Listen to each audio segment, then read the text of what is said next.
Ma'am, people like you don't sit in first class."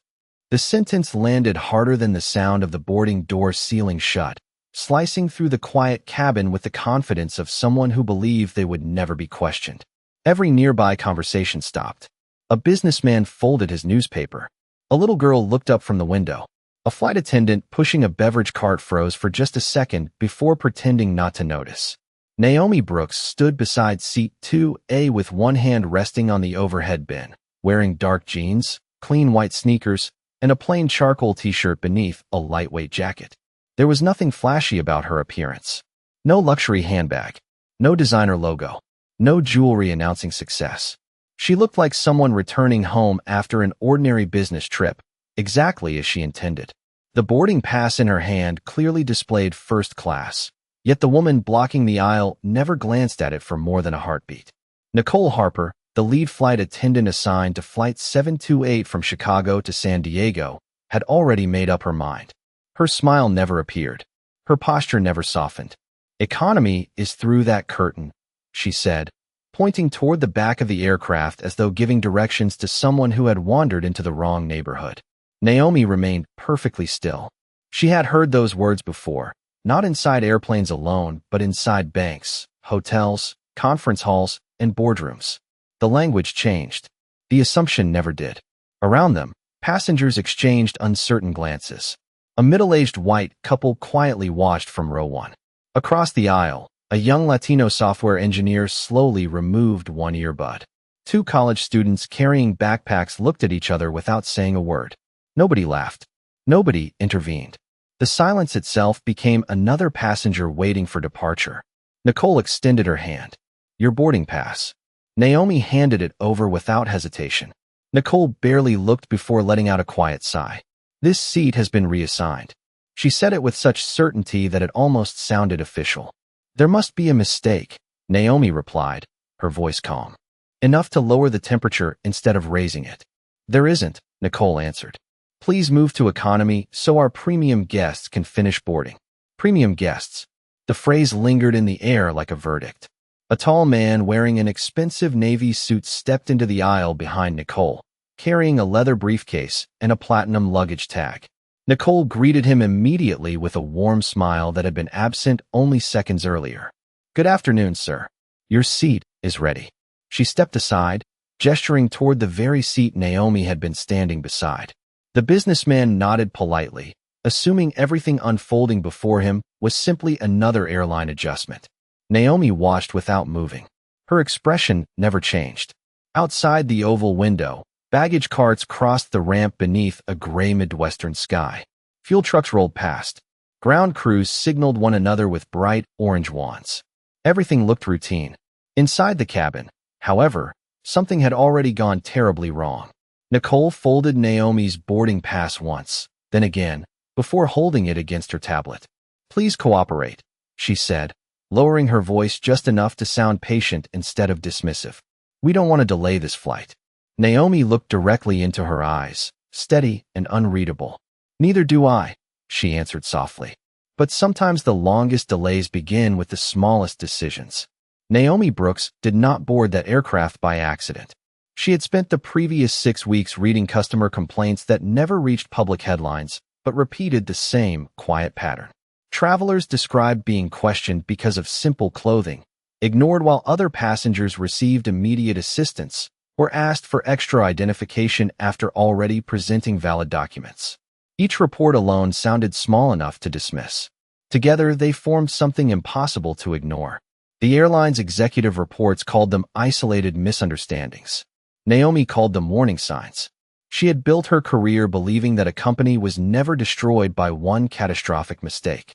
It was weakened by ordinary moments that honest people stopped questioning. That was why she traveled alone. No executive assistant walked beside her.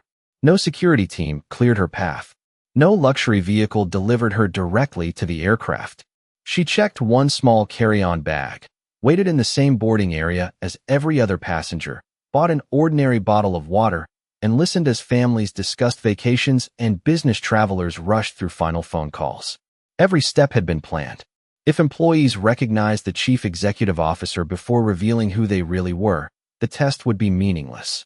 Her phone rested silently inside her jacket pocket. Only one person knew exactly where she was.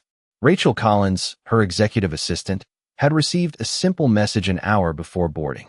If I do not contact you before departure, continue monitoring exactly as planned. Rachel answered with only 3 words. Understood. Standing by. That was enough. Naomi trusted her team because trust had always mattered more than titles. 22 years earlier, she had walked through another airport wearing a borrowed blazer after graduating from business school. She still remembered the gate agent who glanced at her ticket and asked whether she was certain she belonged in the priority boarding lane. Behind her, 3 white passengers carrying identical boarding passes had been welcomed with warm smiles and cheerful greetings. Nobody had apologized after discovering the mistake. They had simply waved her forward as though dignity could be restored by pretending nothing had happened. She promised herself that afternoon she would never build an organization where courtesy depended on appearance. Years later, she invested in a struggling regional airline that everyone else considered a lost cause. While competitors chased headlines, Naomi focused on training, accountability, and culture. The airline grew route by route, merger by merger, until it became one of the fastest-growing carriers in the country.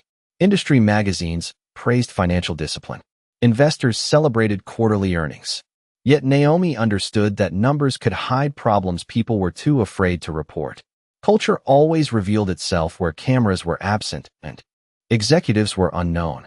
Back inside the first-class cabin, passengers continued boarding around the frozen confrontation. Nicole tapped impatiently on her company tablet without making eye contact. The businessman waiting beside the aisle adjusted his watch, clearly uncomfortable but unwilling to interrupt. A young flight attendant farther back noticed Naomi's boarding pass still displayed seat 2A before quickly lowering her eyes and continuing to help another passenger store a suitcase. She looked as though she wanted to speak, but had learned that silence was often safer than honesty. Naomi noticed everything. Every expression. Every hesitation. Every opportunity someone accepted or ignored. The aircraft door remained open while sunlight spilled across the carpet near the entrance. The captain had not yet made the welcome announcement. Ground crews still moved beneath the wings. Officially, the flight had not begun. Unofficially, the most important evaluation in the airline's history was already underway, and almost nobody on board realized they had become part of it. Nicole Harper let out a slow breath that sounded less like patience and more like permission to judge. She looked at the screen of her company tablet for barely 2 seconds before shaking her head. There is no reason for this conversation to continue, she said. Your seat assignment is no longer available. Naomi kept her voice steady. Then I would appreciate an explanation. Nicole crossed her arms. The explanation is simple. We reserve these seats for verified premium travelers. The words settled over the cabin with uncomfortable weight. Verified. As though the boarding pass in Naomi's hand had suddenly become less authentic because of the person holding it. The businessman waiting behind Nicole shifted awkwardly. Is there another first-class seat? He asked. Nicole smiled politely at him. We will take care of you, sir. She did not offer Naomi the same courtesy. Instead, she pointed once more toward the curtain separating first class from the main cabin. Please move before we delay boarding.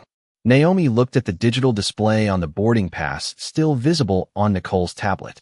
Seat 2 Alpha remained attached to her reservation. She noticed it before Nicole quickly minimized the screen. That single movement told her far more than any explanation could have. The assignment had not disappeared. Someone was choosing to ignore it. Another member of the cabin crew approached from the galley. His name badge read Brian Keller. He glanced briefly at Naomi before looking toward Nicole. Everything all right? Nicole answered before Naomi could speak. Passenger is refusing reassignment. Brian studied Naomi's simple clothes, then nodded as though the situation suddenly made perfect sense. Happens more often than you think, he muttered quietly, though loud enough for nearby passengers to hear. People walk into the wrong cabin all the time. Naomi answered without raising her voice. I walked exactly where my boarding pass directed me. Brian shrugged. Technology makes mistakes. Naomi replied. People usually do first. A few passengers exchanged silent looks. Across the aisle, the young Latino engineer frowned and quietly unlocked his phone without lifting it. 2 rows behind, an older woman whispered to her husband. She has not argued once. He nodded slowly. Neither would I if I knew I was right. Nicole's expression hardened. We have procedures for situations like this. Naomi asked one simple question. Have you scanned my boarding pass? Nicole hesitated for half a heartbeat before answering. That will not be necessary. Naomi tilted her head slightly. Interesting. Brian stepped closer. Ma'am, refusing crew instructions can create unnecessary complications. So can refusing to verify a valid ticket, Naomi answered. The cabin felt smaller now. Boarding continued around them, but conversations had grown quieter. Several passengers were no longer pretending not to watch. Even the businessman waiting beside Nicole seemed increasingly uncomfortable as he glanced from Naomi to the empty seat beside the window. A younger flight attendant named Emily paused near the front galley carrying folded blankets. She looked directly at Naomi's boarding pass and then at Nicole's tablet.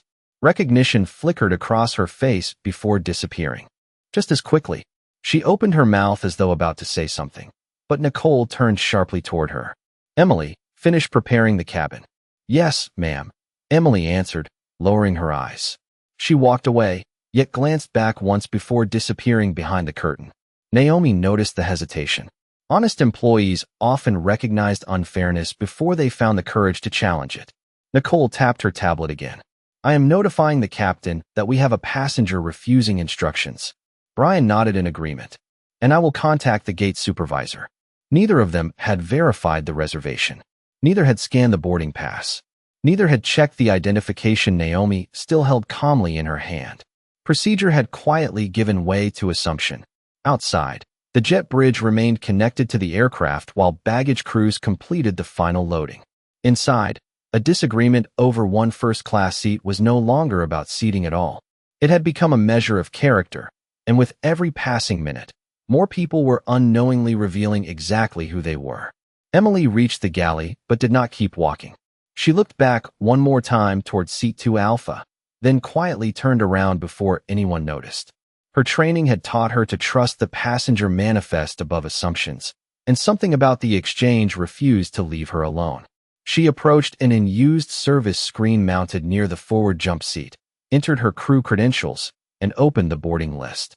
Her eyes moved carefully across the names until they stopped. Seat 2 Alpha, Naomi Brooks. Confirmed. First class. Executive status. Emily frowned. She refreshed the page, thinking perhaps the system had failed to update. The same information appeared again.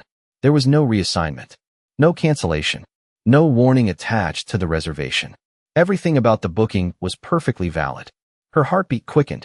She looked toward Nicole, who was still blocking the aisle with complete confidence, then back at the screen. Before she could decide what to do, a quiet voice interrupted her thoughts. Everything all right? It was Daniel Ortiz, an aircraft maintenance engineer traveling home after completing inspections at another airport. He had boarded early under company travel privileges and was seated across from the galley. Emily hesitated. I think there may be a mistake. Daniel lowered the magazine in his hands. What kind of mistake? Emily glanced toward the front of the cabin to make sure Nicole was occupied before answering softly. The passenger standing by 2 Alpha belongs there. Daniel looked toward Naomi, then back to Emily. Are you certain? Emily nodded once. The reservation is active. Nothing has changed in the system. Daniel remained silent for several seconds. He had spent nearly 18 years solving mechanical problems, and experience had taught him that ignoring a small warning usually created a much larger failure later. Then someone should verify it before this goes any further, he said quietly. Emily swallowed nervously. I know. At the same moment, another passenger had begun paying closer attention. Margaret Collins, a retired middle school principal from Ohio, had watched the entire exchange without hearing Naomi raise her voice even once.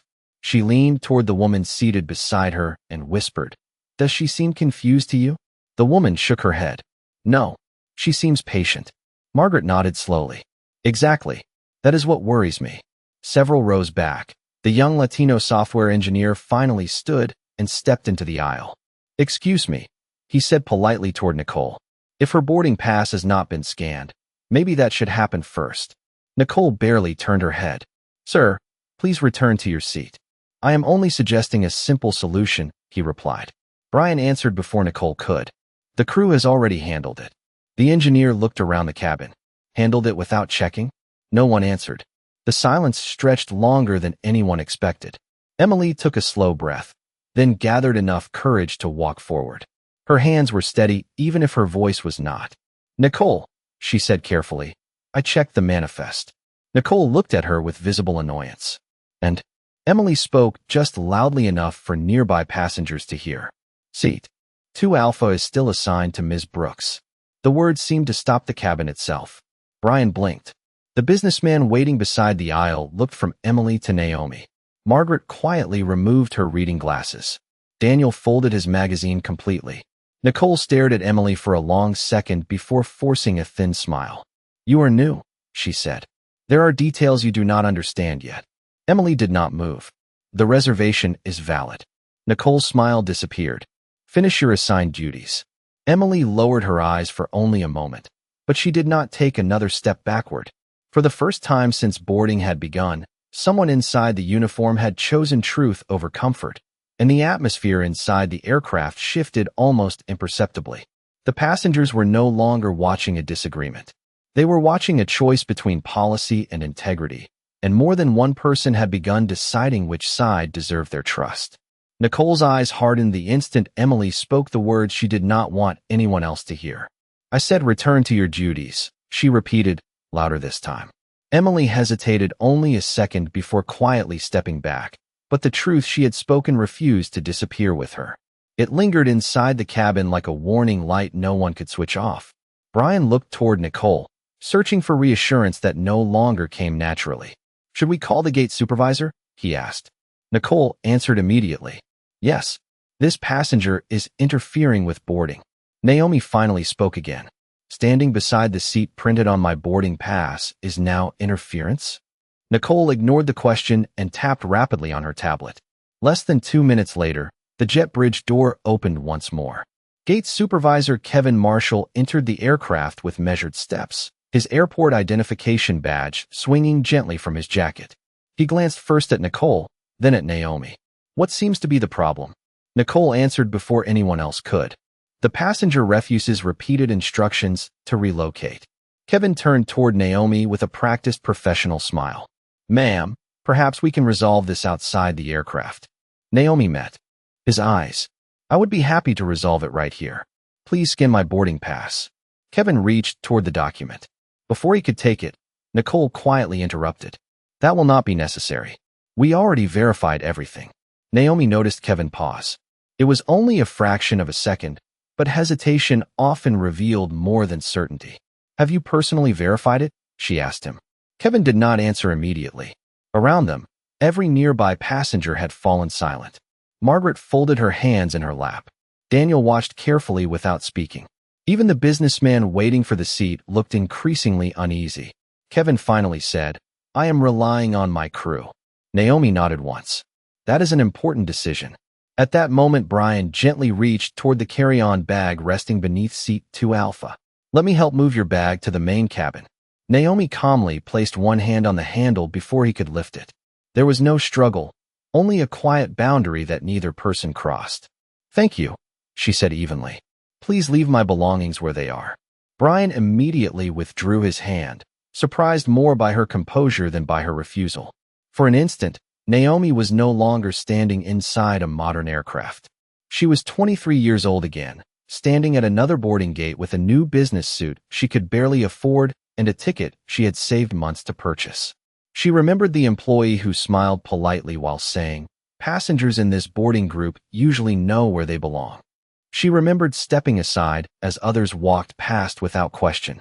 She remembered promising herself that success would never erase that feeling because forgetting it would make her incapable of recognizing it in someone else.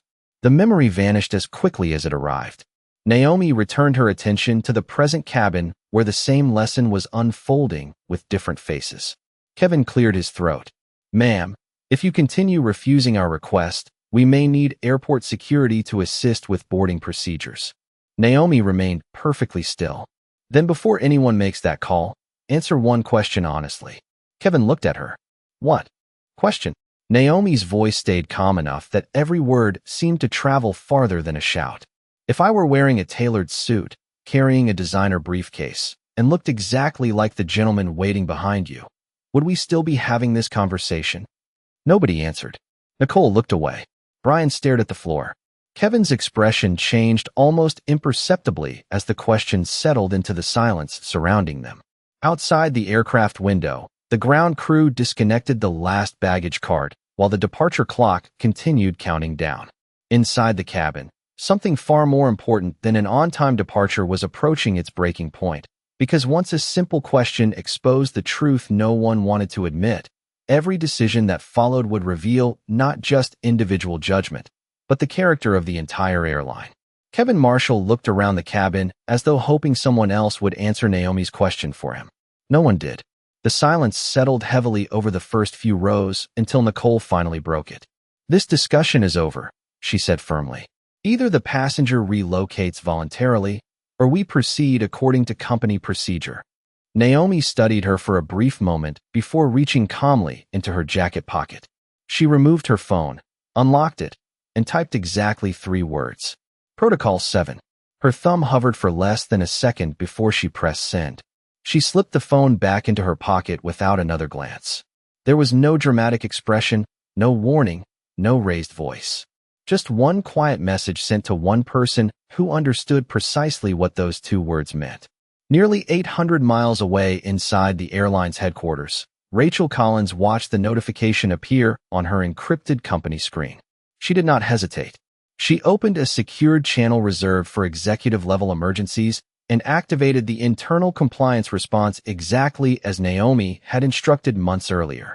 Within seconds, automated alerts began reaching corporate ethics, legal affairs, flight operations, human resources, and the executive compliance office.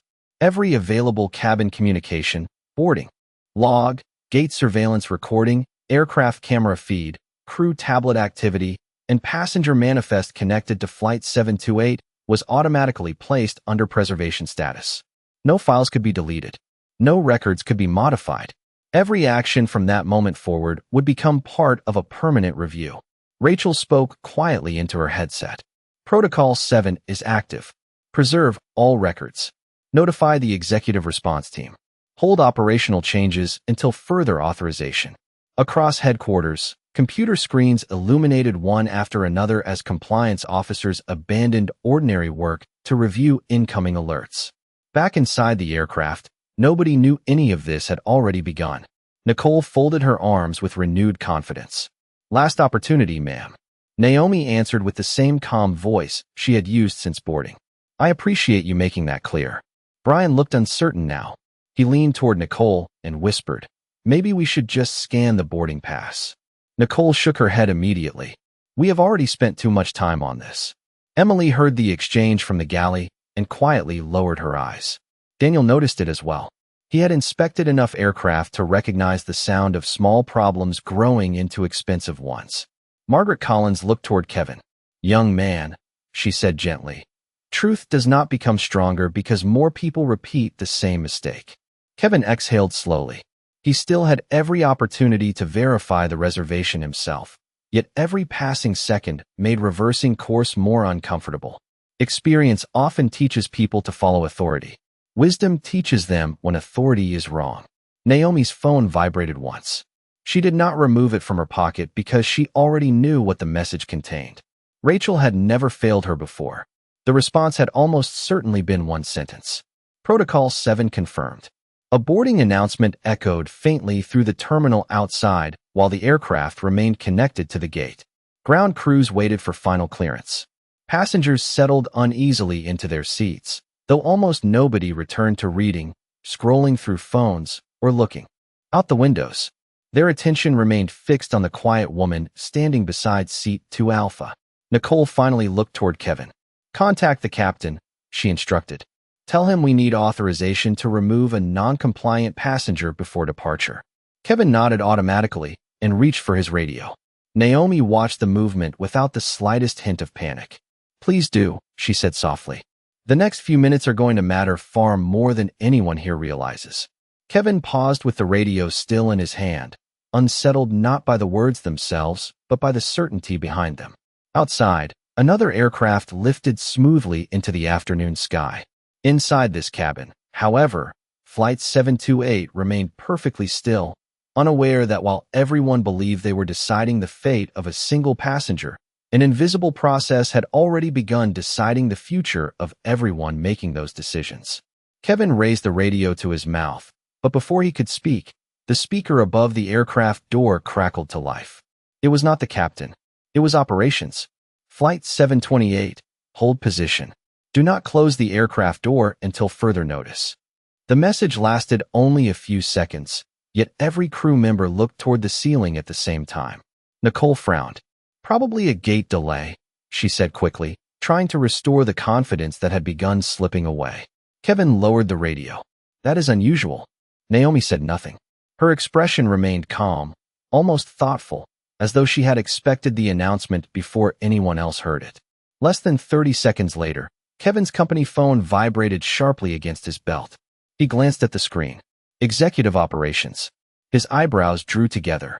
Calls from headquarters almost never reached gate supervisors directly. He answered quietly. Kevin Marshall speaking. The voice on the other end was precise and controlled. Do not remove the passenger. Repeat, do not remove the passenger. Executive compliance is reviewing an active incident involving your flight.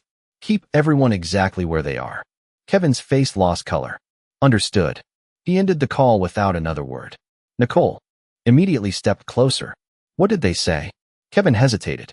They instructed us to pause. Nicole laughed nervously. Pause for what? Before he could answer, Brian's tablet emitted a sharp notification tone. Then Nicole's device sounded as well. Emily looked down at her own crew tablet. Every screen displayed the same red banner. Executive compliance hold. Crew action restricted pending corporate review. Cabin procedures frozen until authorized release. Brian stared at the message. I have never seen this before. Emily quietly whispered. Neither have I. The passengers noticed the sudden change almost immediately. Margaret adjusted her glasses. Daniel slowly leaned forward in his seat. Even the businessman who had been waiting for seat 2 Alpha looked uncertain now, quietly stepping back into the aisle instead of moving toward Naomi's seat. Nicole forced a smile that no longer reached her eyes. There is nothing to worry about. This is simply an internal review. Naomi finally looked directly at her. Internal reviews usually happen because someone ignored something important. Nicole opened her mouth, but found no words waiting. Another notification appeared. This time it reached every company device on board simultaneously. Corporate Executive Response Team arriving at Gate B14. Maintain present conditions. Preserve all records. Do not alter passenger assignments. Brian swallowed hard. Kevin slowly looked toward Naomi, then toward seat 2 Alpha, and finally back to the boarding pass still resting in her hand. The realization began arriving piece by piece, each one heavier than the last.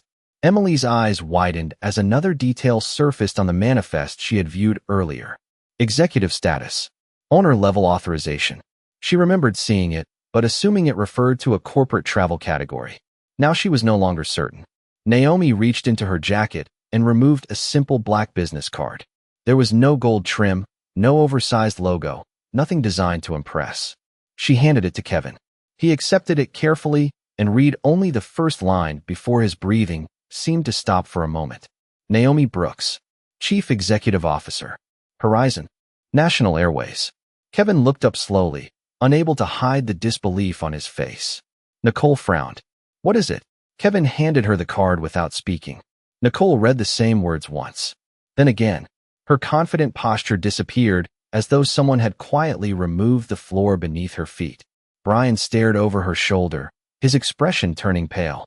Emily closed her eyes for a brief second, understanding at last why the reservation carried executive authorization.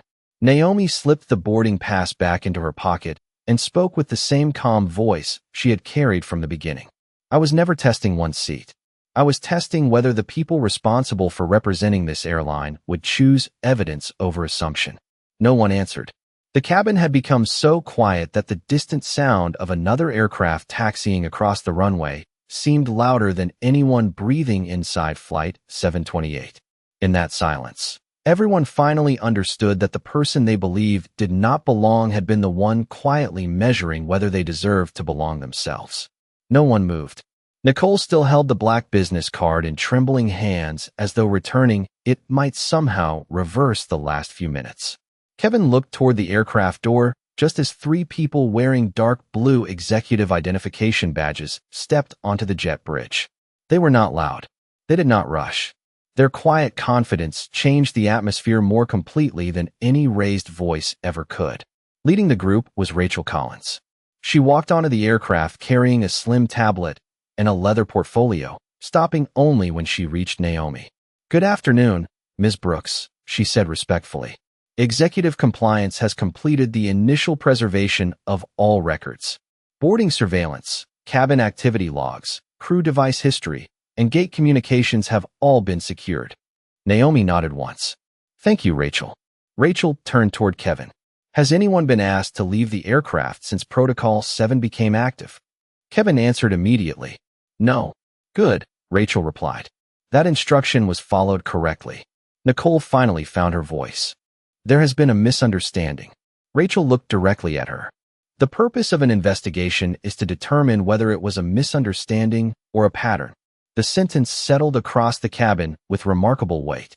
Brian stared at the floor while Emily remained silently near the galley, uncertain whether she should feel relieved or heartbroken. Rachel opened the portfolio and continued reading. The reservation assigned to Seat 2 Alpha was never changed. No system error occurred. No operational upgrade was processed. No reassignment request exists. No boarding verification was completed before the passenger was instructed to surrender the assigned seat. Every sentence removed another possible excuse. Margaret quietly whispered to her husband, "That answers everything." Daniel slowly nodded. "No, it raises something much bigger." Rachel continued. "Executive compliance has also identified that required verification procedures were bypassed before conclusions were reached." Nicole tried once more. "I believed I was protecting the cabin." Naomi answered before Rachel could. "Protecting a cabin begins by protecting fairness." The words were calm, but they carried more authority than any announcement made from the cockpit.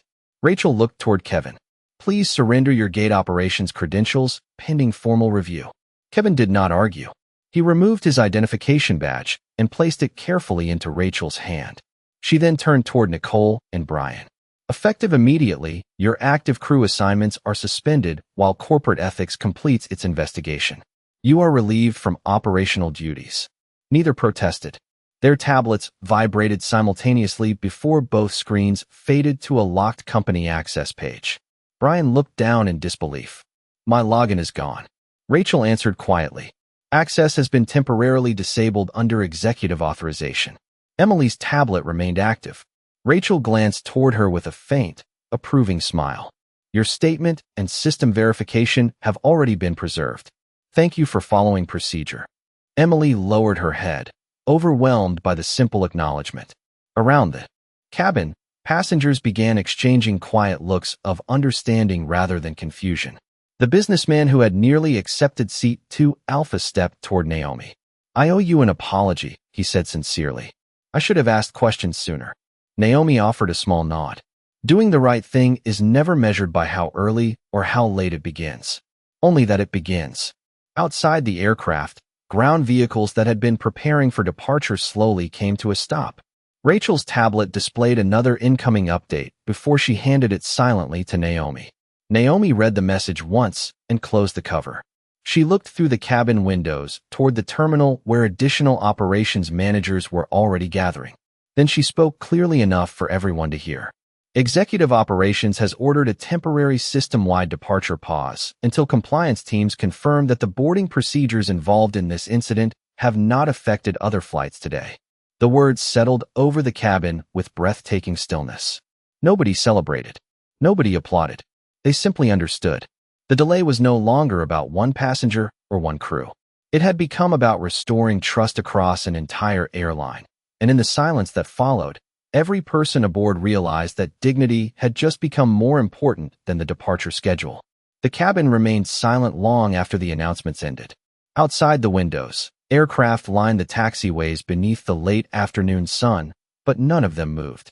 Ground crews stood waiting beside service vehicles. Operations managers crossed the ramp carrying tablets instead of luggage. Flight information boards inside the terminal slowly updated as departure times shifted across the network. It was not chaos. It was accountability unfolding in real time. Naomi Brooks looked around the first-class cabin one final time. The same passengers who had entered expecting an ordinary flight had witnessed something far more lasting than a schedule change. They had watched assumptions become evidence, evidence become truth, and truth become responsibility. Rachel stepped beside her. Executive Operations has confirmed the temporary review is active across the system. Compliance teams have already begun verifying boarding procedures at every departing station. Naomi nodded quietly. Good. This was never about punishment. She turned toward Emily. Would you come here for a moment? Emily walked forward carefully, still unsure whether she belonged at the center of the cabin. Naomi smiled warmly. You chose to verify facts instead of following assumptions. Never lose that instinct. Policies exist to protect people, but only people with integrity can protect policies.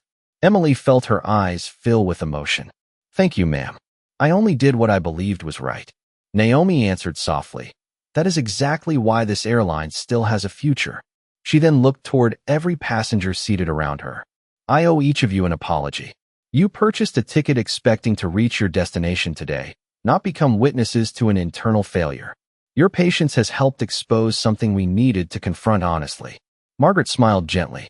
Sometimes the most important journeys are the ones that change people before the airplane ever leaves the ground. Daniel nodded in agreement. Machines stay safe because inspections never stop. Companies should work the same way. Naomi smiled. Exactly. She turned toward Rachel once more. Prepare a company-wide directive. Rachel opened her tablet immediately. Naomi spoke slowly enough that every word carried through the quiet cabin. Effective immediately, every employee from the boarding gate to the executive office will complete renewed training centered on respect, evidence, and equal treatment. Boarding decisions will always begin with verification, never appearance. Every complaint involving bias will receive direct executive review until new accountability measures are fully implemented. Our reputation will no longer be measured only by arriving on time. It will be measured by how people are treated before they ever take their seats. Rachel finished typing and nodded. It will be distributed today. Naomi picked up her carry-on bag and finally placed it into the overhead compartment above seat 2 Alpha. This time, no one questioned whether she belonged there. She sat beside the window, looking out across an airport that had paused not because of weather, mechanical problems, or air traffic, but because one ordinary interaction had revealed an extraordinary truth. The cabin door remained open while the review continued, and the silence inside the aircraft felt different now. It no longer carried uncertainty. It carried reflection. Every passenger understood that respect could never depend on a tailored suit, an expensive watch, or a familiar face. It had to exist before any of those things were seen. Naomi rested her hands calmly in her lap as the evening sunlight stretched across the runway. She had never raised her voice. She had never demanded special treatment. She had simply allowed people to reveal who they were before revealing who she was. In the end, the greatest lesson was not that the chief executive officer had been denied a seat. It was that an entire organization had been reminded that true leadership begins long before an airplane leaves the gate, because dignity is never printed on a boarding pass. It is reflected in every decision made before anyone knows whose name is written on it.